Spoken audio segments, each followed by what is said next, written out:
I suppose I should start with why I was there in the first place.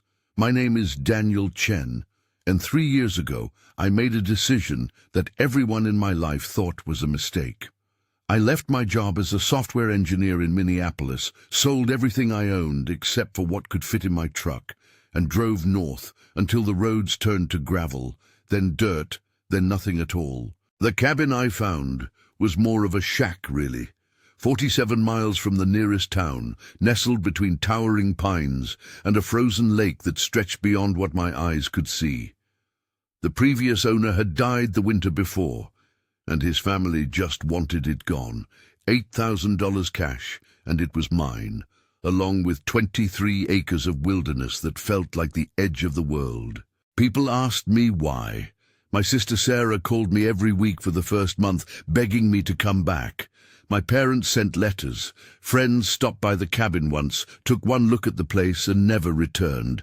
But I couldn't explain to them what I was running from, or perhaps running toward. All I knew was that the silence up there was the first peace I'd felt in years. The cabin was simple. One room with a stone fireplace, a small kitchen area, and a loft where I'd spread my sleeping bag. No electricity, no running water. There was a well outside that I had to break ice from every morning, and an outhouse that became my least favorite place when the temperature dropped below zero. But there was something pure about it, something honest. My days followed a rhythm that I'd never experienced in the city. I'd wake before dawn, build up the fire, boil water for coffee. Then I'd check my snares, looking for rabbit tracks in the snow. I'd learned to fish through the ice, cutting holes with an old hand auger I'd found in the cabin. The lake was full of northern pike and walleye, and on good days I could catch enough to last a week. The forest was alive in ways I'd never imagined. Even in the deep winter there were sounds, the crack of trees splitting in the cold, the distant howl of wolves, the whisper of wind through bare branches.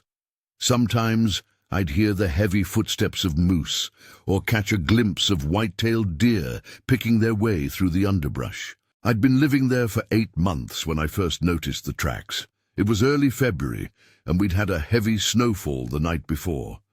18 inches of fresh powder that made the world look clean and untouched. I was checking my snares along the northern edge of my property when I saw them. Footprints in the snow, but not like anything I'd seen before. They were enormous. Each print was nearly 2 feet long, with what looked like claw marks at the tips of elongated toes. But the strangest thing was how deep they were. Whatever had made them was incredibly heavy, pressing down through the fresh snow all the way to the frozen earth beneath. I followed the tracks for almost half a mile before they disappeared at the edge of a frozen creek. They came from the deep woods to the north and seemed to circle my cabin at a distance, always staying just at the edge of the clearing where I'd be able to see them from my windows. That night, I couldn't sleep. Every sound outside made me sit up in my sleeping bag, listening. The wind seemed different, more purposeful. And there was a smell in the air that I couldn't identify, something wild and old, like wet fur and decay. I told myself it was probably a bear. Black bears were common in the area, and even though they were supposed to be hibernating, maybe the unusually warm weather we'd had the week before had woken one up. But the tracks were wrong for a bear. Too long, too narrow. And the stride length suggested something that walked primarily on 2 legs. The next morning, the tracks were gone. Not covered by new snow, we hadn't had any overnight. Just gone, as if they'd never been there at all. I spent the entire day retracing my steps from the previous morning, but found nothing. The snow, where I'd seen the tracks, was undisturbed, pristine. I began to question my own memory. Maybe the isolation was getting to me more than I'd realized. Maybe I'd imagined the whole thing. But 3 days later, they were back. This time, the tracks were closer. They formed a perfect circle around my cabin, maybe 50 yards out from the walls. I counted the prints carefully. There were 37 complete impressions, each one identical to what I'd seen before. The creature, whatever it was, had walked around my home while I slept. I decided to set up my old digital camera. It was a cheap model I'd bought years ago for a photography class, but it had a decent zoom and could record video for several hours. I mounted it on a tripod in the loft window that faced north, toward the deepest part of the forest, and left it running overnight. The first few nights produced nothing but hours of empty forest footage. Wind moving through trees, the occasional rabbit hopping across the frame, once a red fox that stopped and seemed to stare directly at the camera before trotting away. But on the fourth night, something changed. I was reviewing the footage the next morning when I saw it. At 2:47 a.m., according to the timestamp, there was movement in the tree line. At first, I thought it was just shadows caused by clouds passing over the moon. But as I watched more carefully, I could see that something was moving between the trunks, something large and dark that seemed to flow rather than walk. I rewound the footage and watched again. There, a shape detaching itself from the darkness between two massive pine trees. It was tall, impossibly tall, and thin in a way that made my stomach clench. For just a moment it stepped into a patch of moonlight, and I could see its outline clearly. It looked like a person, but wrong in every way that mattered. Its limbs were too long, its torso stretched and gaunt. Its head was the worst part, elongated and predatory, with what looked like antlers or twisted branches sprouting from its skull. And when it moved, there was something fluid about its motion, as if its joints bent in directions that shouldn't be possible. The thing stood at the edge of the clearing for almost 15 minutes, perfectly still, facing my cabin. I couldn't make out details of its face, but I had the unmistakable feeling that it was watching me, that somehow, even through the walls and windows, it knew exactly where I was. Then it began to move. The way it approached was deliberate, calculating. It would take a few steps forward, then stop and listen. Take a few more steps, pause again. With each pause, it would tilt its head to one side, and I could see its antlers catching the moonlight like twisted metal. 20 feet from my cabin, it stopped completely. For almost 10 minutes, it stood there in the snow, unmoving. Then, without any warning, it turned and melted back into the forest. One moment it was there, the next it was gone, as if it had never existed at all. I watched that footage dozens of times over the next few days.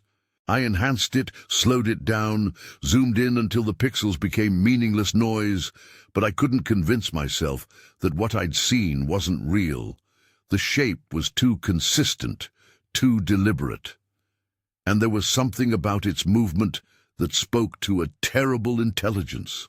Sleep became difficult after that. Every night I'd lie in my sleeping bag, listening for sounds outside. The cabin felt smaller, more vulnerable.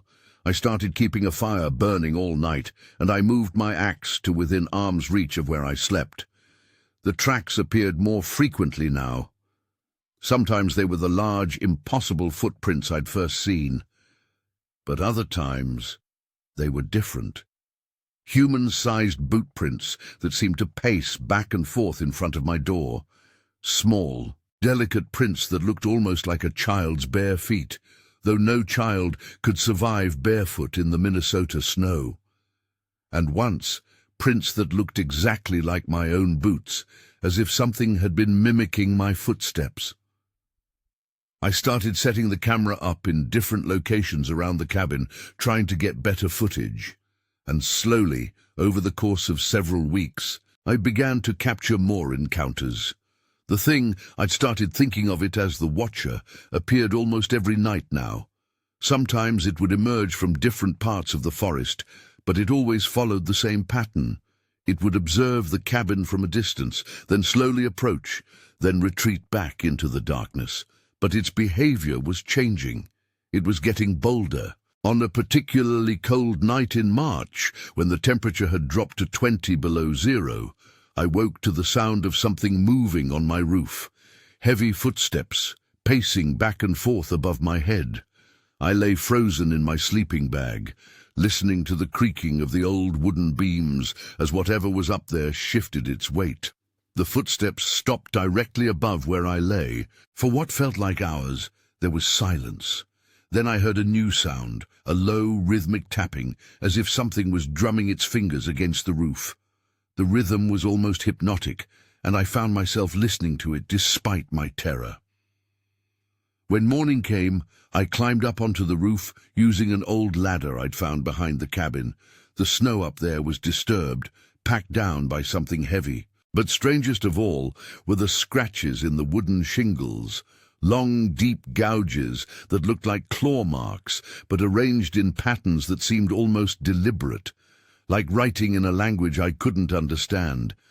That night, I decided to try something different.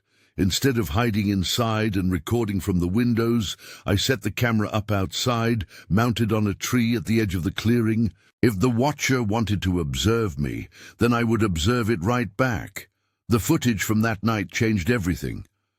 The watcher appeared around midnight as usual, but this time, instead of staying at the forest's edge, it walked directly toward the camera.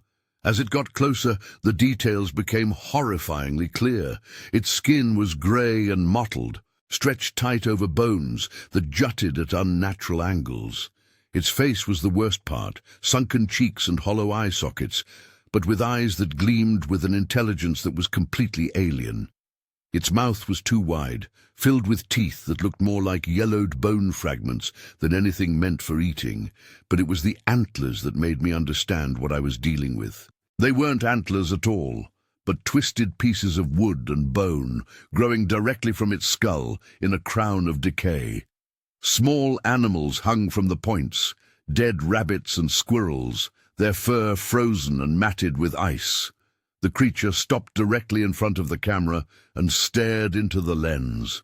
For 5 minutes it didn't move, didn't blink, just studied the camera with those terrible, knowing eyes. Then it did something that made my blood run cold. It smiled. The expression was wrong on that gaunt, inhuman face, but there was no mistaking it for anything else. It knew it was being recorded. It knew I was watching, and it was pleased.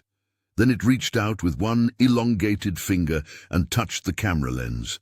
The footage went black.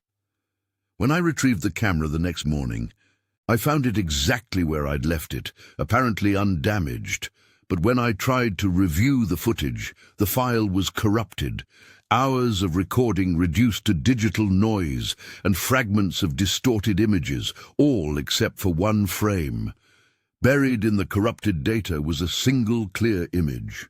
It showed the interior of my cabin, taken from the perspective of someone standing just inside my front door. I could see my sleeping bag in the loft, my supplies arranged on the shelves, my boots by the fireplace. Everything exactly as I'd left it. But I had never taken that photograph. The camera had been outside all night, and I had never brought it inside. That was when I finally understood that whatever was out there in the forest, it had been inside my cabin while I slept.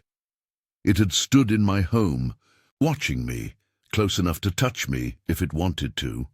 I should have left then. Every rational part of my mind was screaming at me to pack up my truck and drive back to civilization.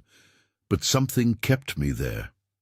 Maybe it was stubbornness, or maybe it was a growing fascination with the creature that had chosen to reveal itself to me. I started leaving offerings. The idea came to me gradually. In all the folklore I could remember about spirits and forest creatures, they could sometimes be appeased with gifts.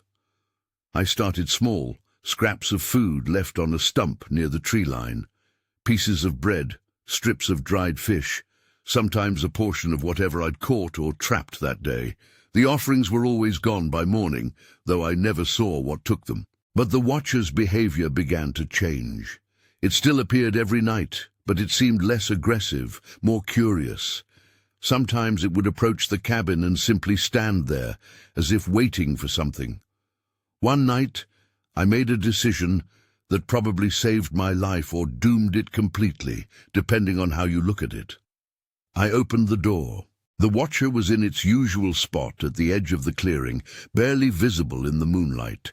I stood in my doorway, the warmth from my fire spilling out into the cold night air, and we looked at each other across the snow.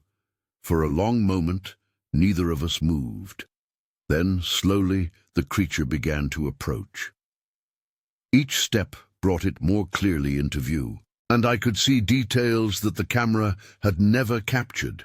Its movements were wrong, as if it was remembering how to walk rather than doing something natural.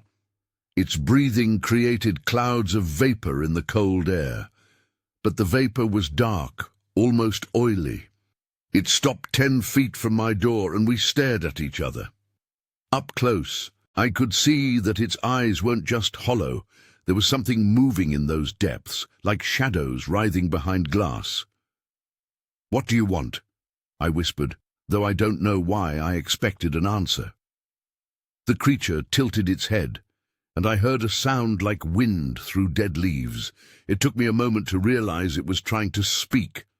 "Cold," it said, and its voice was like the creaking of old wood. So cold, I should have slammed the door and barricaded myself inside. Instead, I heard myself saying, "You can come in, if you want." The creature considered this for a long moment, then it took a step forward. As it crossed the threshold of my cabin, something changed. The oppressive sense of wrongness that had surrounded it seemed to diminish, though it didn't disappear entirely. It was still clearly inhuman, still terrifying, but there was something almost pitiful about the way it hunched its shoulders against the cold. It moved to my fireplace and stood there, holding its long skeletal hands toward the flames. I watched from the doorway, ready to run if it made any threatening moves. But it just stood there, warming itself, and gradually some of the tension in its twisted frame seemed to ease. "How long?" I asked, though I wasn't sure what I was asking. "Long time," it replied without turning around. "Very long time." I closed the door and moved carefully to my chair on the other side of the room. We sat in silence for nearly an hour, the creature warming itself by my fire while I tried to process the fact that I was having a conversation with something that shouldn't exist. "Are you hungry?" I finally asked. It turned to look at me then, and I saw something that might have been gratitude in those hollow eyes. I prepared a simple meal, canned beans heated over the fire, some of the bread I'd baked a few days earlier, water from my well. The creature accepted the food with careful, deliberate movements, eating slowly as if it was remembering how. We didn't talk much that first night. The creature seemed more interested in the warmth and food than in conversation, but as the hours passed, I found myself growing less afraid and more curious.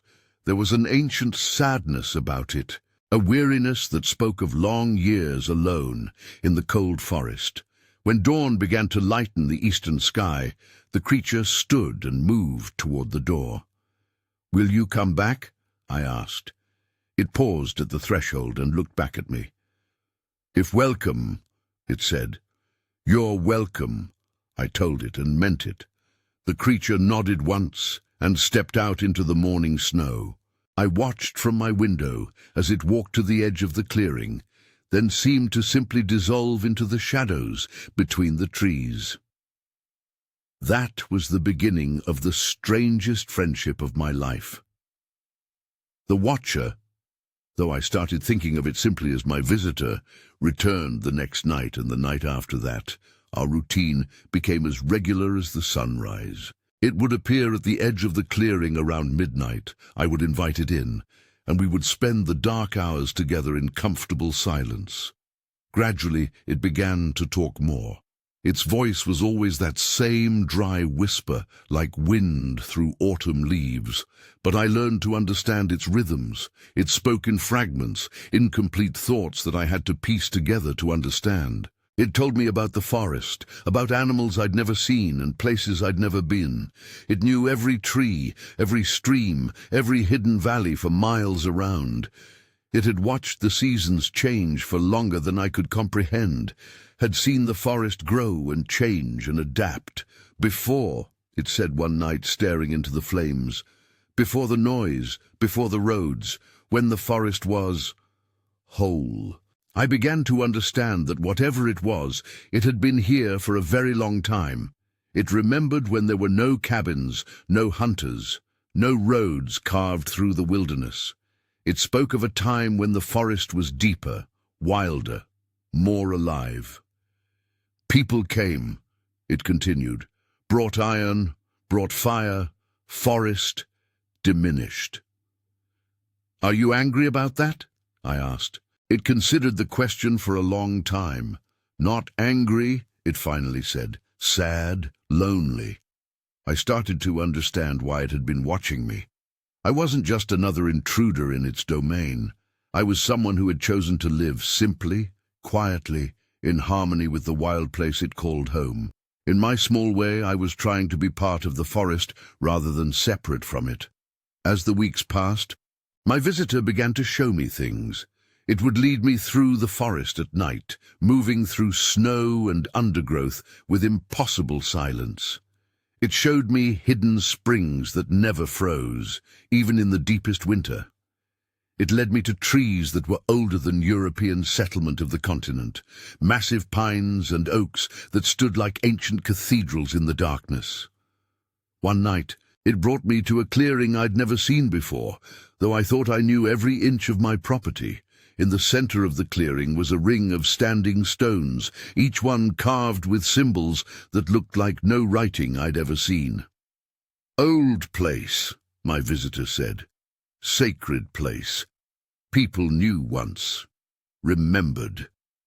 I ran my fingers over the carved symbols, feeling their age in the worn smoothness of the stone.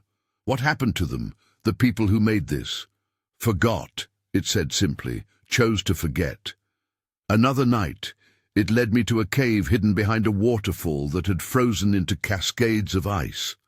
Inside, the walls were covered with paintings, not the primitive stick figures I might have expected, but sophisticated artwork that depicted the forest and its creatures with stunning accuracy. And there, among the painted deer and bears and wolves, were images of my visitor. Tall, antlered figures that danced with human forms around fires and feast tables. The paintings told a story of cooperation, of understanding between the human and inhuman inhabitants of the wild places. "Your people," I said, pointing to the painted figures. "Yes, and yours," it replied, indicating the human forms in the paintings. I began to understand that what I was experiencing wasn't unprecedented. There had been a time when humans and creatures like my visitor coexisted, when the boundary between the civilized world and the wild was more permeable. "Why me?" I asked one night as we sat by my fire. "Why did you choose to reveal yourself to me?" The creature was quiet for so long that I thought it might not answer. Finally it spoke. "You came seeking silence," it said. "Seeking peace, not to take, not to conquer, to live quietly, to be part of forest, not master of it." It reached into a pouch I'd never noticed before and withdrew something that made me catch my breath. It was a carving, a small figure made from what looked like ivory or bone. The craftsmanship was incredible, every detail perfect, from the texture of bark on tiny carved trees to the individual feathers on a miniature bird. "Gift," it said, placing the carving in my hands. The figure depicted a man sitting by a fire, a peaceful expression on his carved face. It was clearly meant to be me, captured with an accuracy that was almost supernatural. "It's beautiful," I said, and I meant it. "Thank you."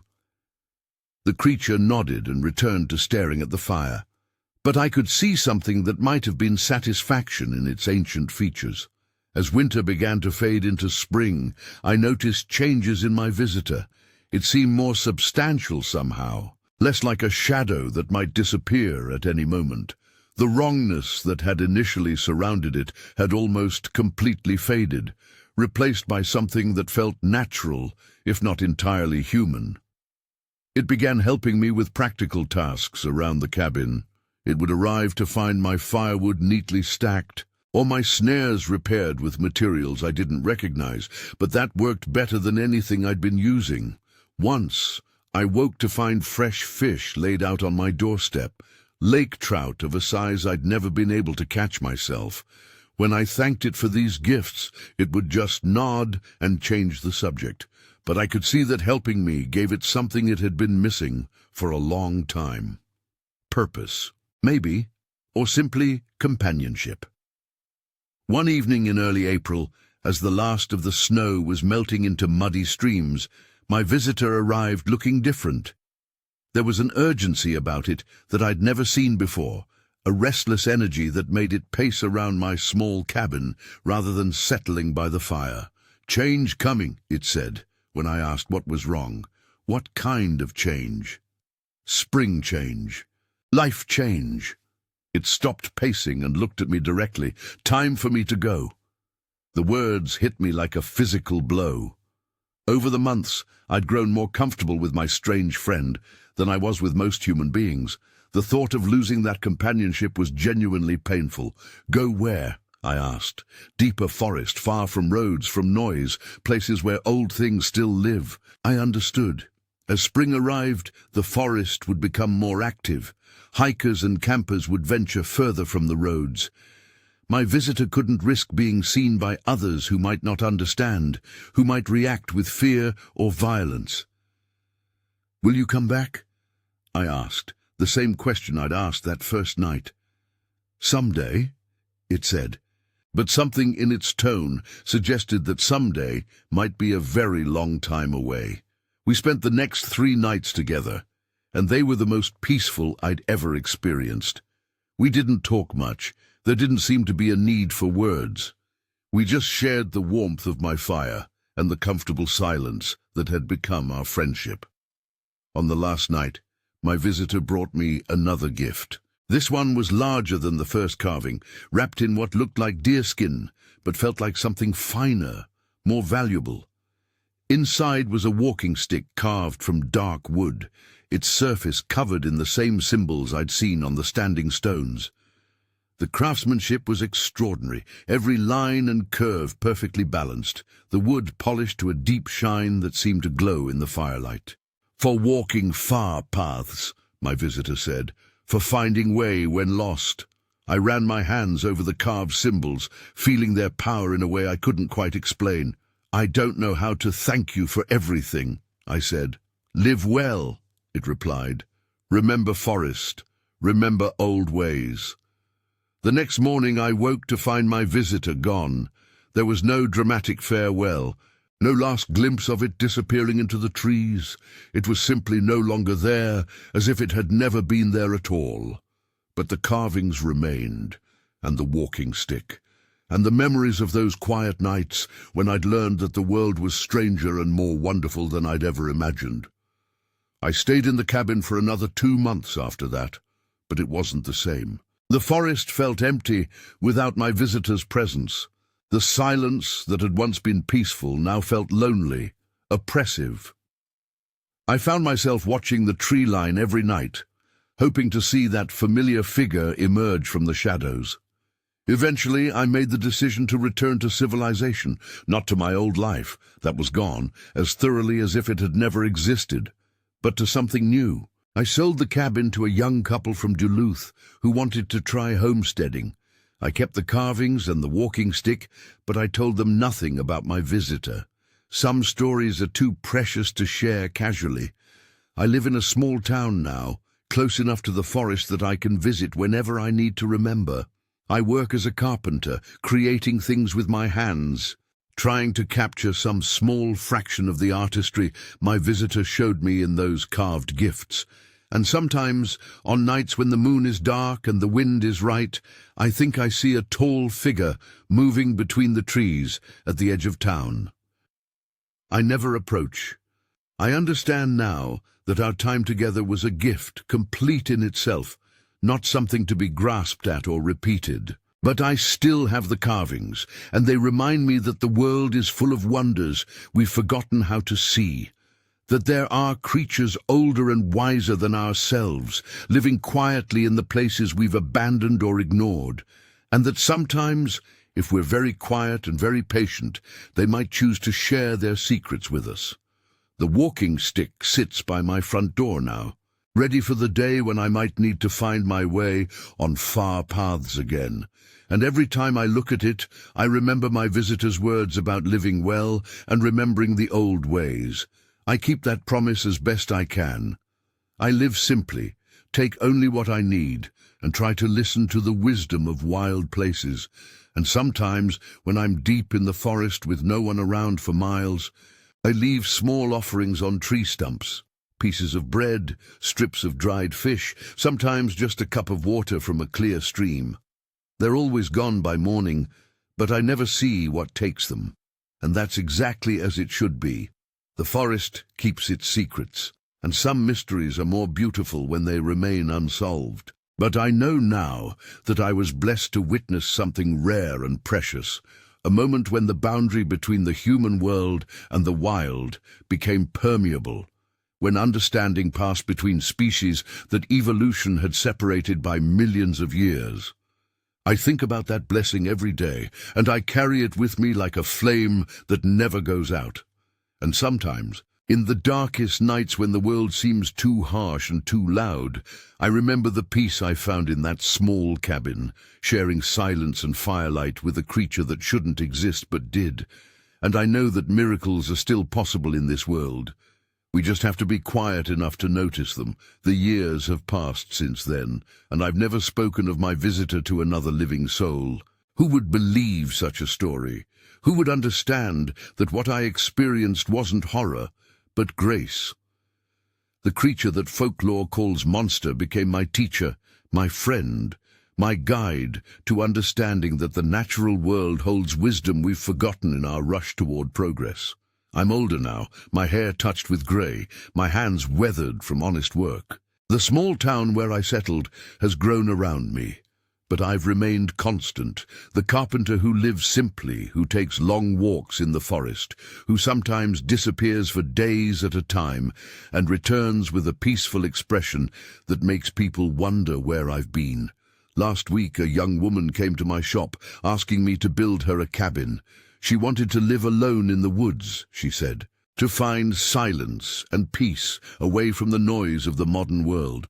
There was something in her eyes that reminded me of myself all those years ago, a hunger for solitude, for connection with something deeper than the shallow concerns of everyday life. I built her the finest cabin I've ever crafted, using techniques my visitor had somehow taught me through those quiet hours of observation.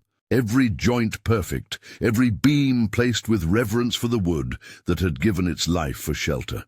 And when I delivered it to the clearing she'd chosen, deep in the northern woods not far from where my own cabin had stood, I left something extra. On the mantel above her fireplace, I placed a small carving, not one of the precious gifts my visitor had given me, but something I'd made with my own hands. A figure of a woman, sitting peacefully by a fire, her face turned toward an open door, as if waiting for something wonderful to arrive. "What's this for?" she asked, running her fingers over the smooth wood. "Sometimes," I told her, "the forest gives us gifts we never expected. Be ready to receive them." She nodded, though I could see she didn't quite understand. That was fine. Understanding would come, if it was meant to. As I drove away from her new home, I caught a glimpse of movement in my rearview mirror. Something tall and graceful stepping between the trees at the edge of her clearing, pausing to look toward the cabin with what might have been curiosity or recognition or hope. I smiled and kept driving. The circle was complete, and somewhere in the deep woods, an ancient conversation was about to begin again. The forest keeps its secrets, but it also keeps its promises. And for those brave enough to listen, wise enough to offer friendship instead of fear, patient enough to sit in silence by a winter fire, for those rare souls, the world still holds magic that can transform a life completely. I know this because I lived it, and now, having shared this story, I can rest in the knowledge that the wonder will continue, passed from one seeker to the next. As long as there are wild places left in this world and people willing to hear their whispers. Some stories end with answers. This one ends with possibility. And that, I think, is the most beautiful ending of all.